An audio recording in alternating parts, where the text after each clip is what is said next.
Graduate school dropout. Father was accepted into graduate school at California State University, Stanislaus, fondly referred to by some as Turkey Tech, 40 miles away in Turlock, California. He attended night classes towards a Master of Arts degree in English. He enjoyed the advanced grammar class, but the next two classes were methods of teaching and were all social science with no practical teaching application.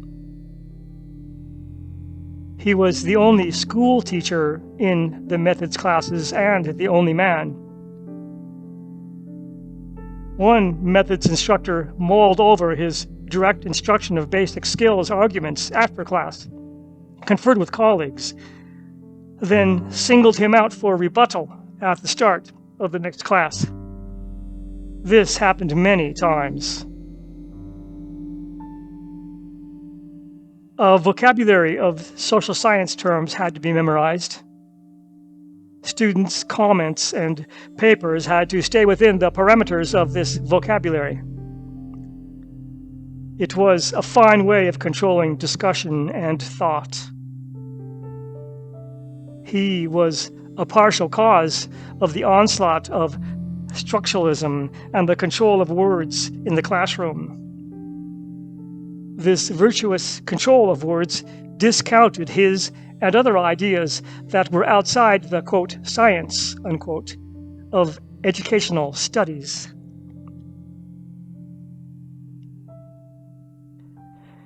He was as bored by Chaucer as he was by methods. Chaucer seemed to him to be the Larry Flint of his time. Father was one of three men in the class.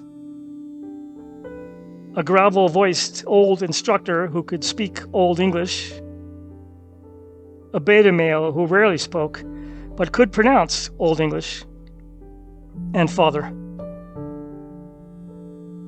Father tried to learn Old English, but to little avail. Old instructor noted this and lowered his grade.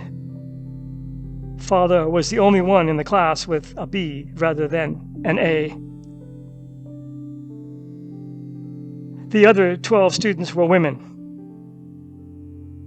A pleasant young woman gave him a flyer about a graduate student mixer.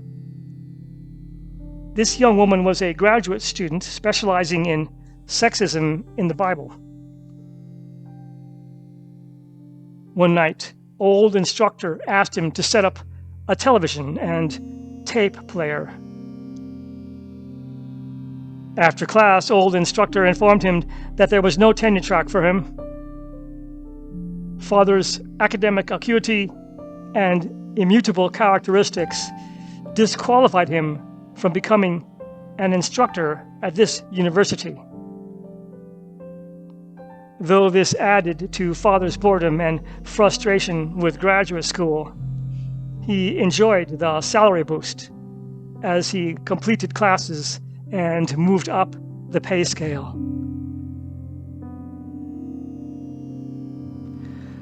A female student with gigantic glasses came to class dressed up one night. She informed the class that she had been in a debate that afternoon in which she had taken the part of the conservative. She spoke with grave dignity and self-acknowledgement about her achievement and sacrifice. This seemed strange to Father, as he was the lone and known conservative in the department, and as she and all the others were the numerous and known feminists. He would have made the time to participate in the debate. But as is common in modern academics, the other view was not needed and was given short shrift in the guise of fairness and was always played by a tame actor like she who dressed up once.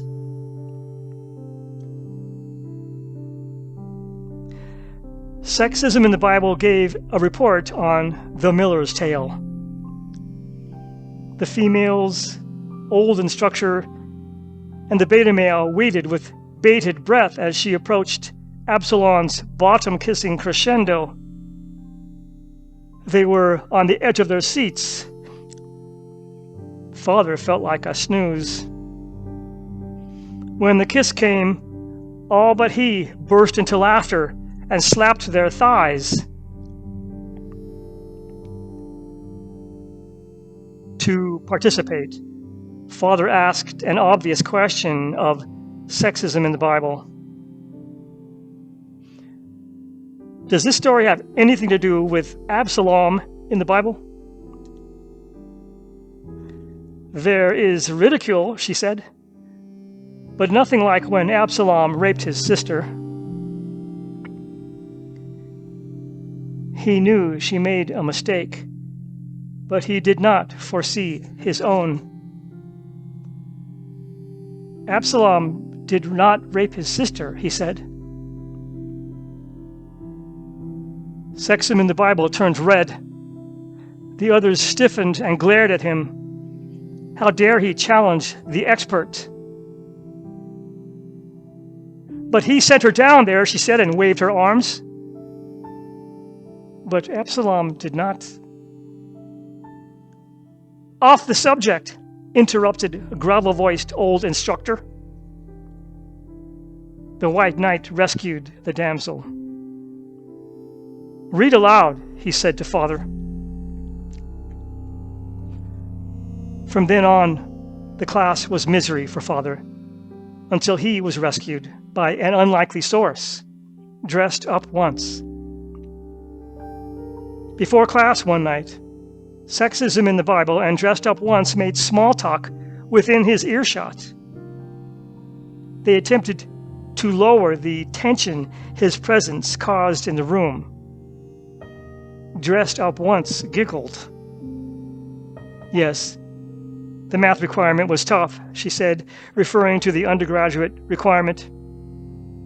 Math is not for me.